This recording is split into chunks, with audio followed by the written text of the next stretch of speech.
dych chi'n bod, mae gen i ddiddordeb mewn hanes.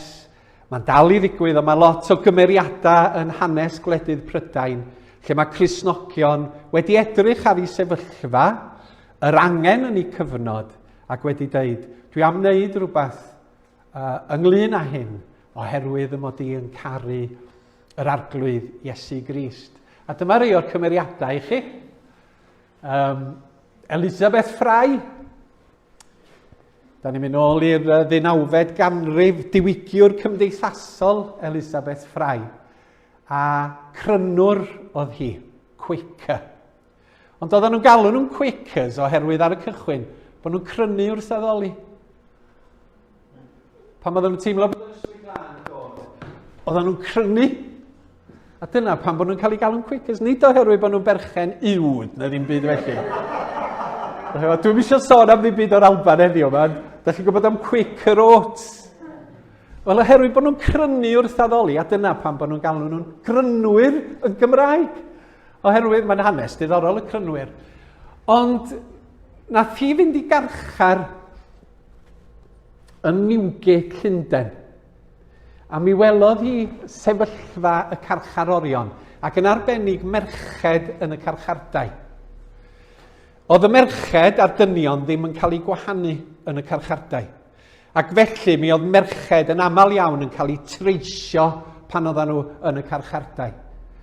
A dyma Elizabeth Fry yn dweud, di hyn ddim ddigon da, di hyn ddim yn iawn, dydy o'm yn gyfiawn yng ngolwg Dduw. Felly nath i ddechrau ymgyrchu, a peth cyntaf nath i oedd cael merched eraill o'r crynwyr i fynd mewn i'r carchar, talu i geidwad y carchar i roi gwellt newydd bob wythnos yn yr ystafelloedd, chi'n bod, da ni'n ôl yn y cyfnod lloriau pridd ac yn y blaen.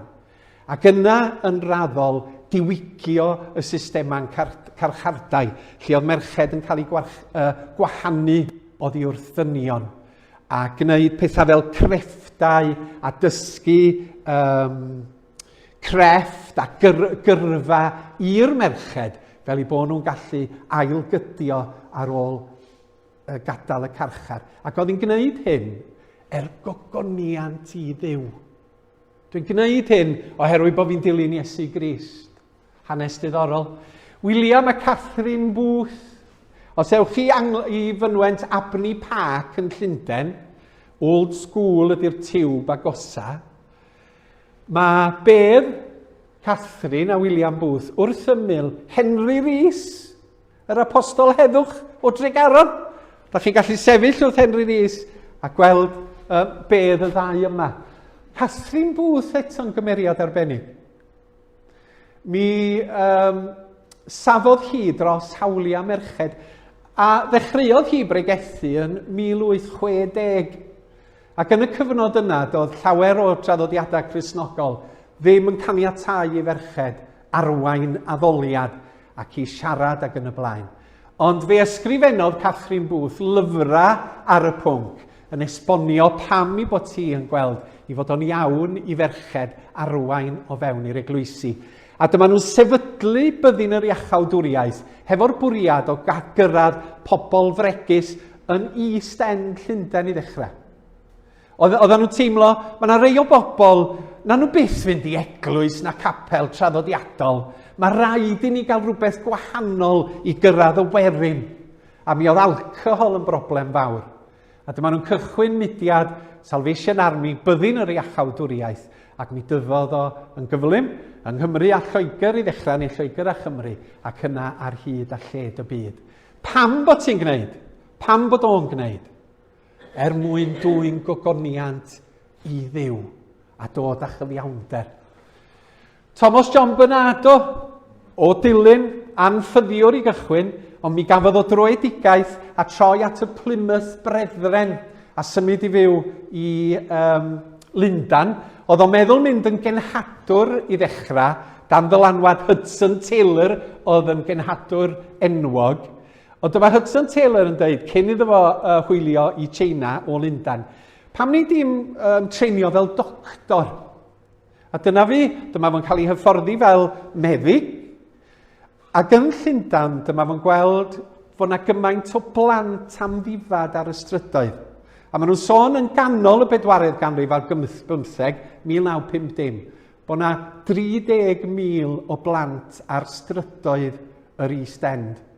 Yn Begera, rhieni wedi marw, wedi rhedeg i ffwrdd o gartre. A dyma Bynadon ymateb i hyn a sefydlu cartrefi gofal a chanolfanna mwyn i blant yn arbennig fynd yna i gael bwyd a molchi a chysur. Pam oedd o'n gwneud? Mwyn dwi'n gogoniant i Dduw. Mae Dduw wedi ngharu fi, medda Bynado, a dwi am garu y plant yma sydd yn amddifad. Ar un ola, mae yna lot o reid, a chi'n mo, milodd ohonyn nhw. Chi'n cofio Edward Chad Fara? Mab i ficar oedd Chad Fara. A diddordeb i Dduw o'n fama, oedd o'n un o sylfaenwyr y comic Eagle yn y 50au. Os ti wedi clywed am y comic Eagle, oedd o'n licio gwneud cartoons. Yn un o'i angladdau cyntaf, mi oedd o yn claddu merch ifanc 14 oed. Nas wneud amdani hun. A nas i wneud amdani hun oherwydd i bod ti wedi cael ei misglwyf gyntaf. A doedd hi ddim yn gwybod be oedd yn digwydd iddi hi. Ac oedd hi'n meddwl bod ti'n dioddef o salwch ofnadwy. Doedd gen i'n unllai droi na neb bu siarad hefo hi. Ac yn yr angladd hwnnw, dyma Chad Fara'n dweud, dwi yn mynd i helpu pobl sydd am wneud amdani nhw'i hunan. A fe sefydlodd o y Samariaid, ac oedd yr 4 lein ffôn y Samariad yn crypt i eglwys o. Pam bod o'n gwneud hynny?